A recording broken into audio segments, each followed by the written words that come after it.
الحمدللہ وقفا والسلام علی سید المرسلین، اما بعد۔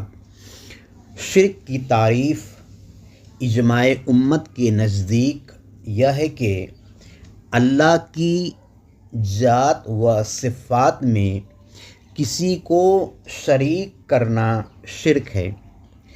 اس کی صفات حقیقی ہے، بغیر کسی کی عطا سے ہے۔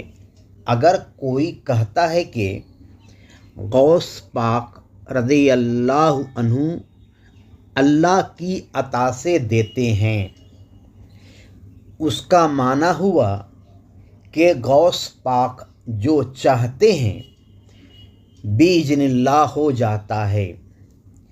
کوئی غوث پاک سے فریاد کرتا ہے یہ سمجھ کر کہ ان کی رضا سے بِإِذْنِ اللہ ہو جائے گا، اور کوئی اس فریاد کو شرک کہتا ہے تو شرک کہنے والا کافر ہو جائے گا، کیونکہ وہ مزاجی صفت کو بھی اللہ کے لیے تسلیم کر لیا، جو عقیدہ خوارج کا ہے، جس کو وہابی کہتے ہیں۔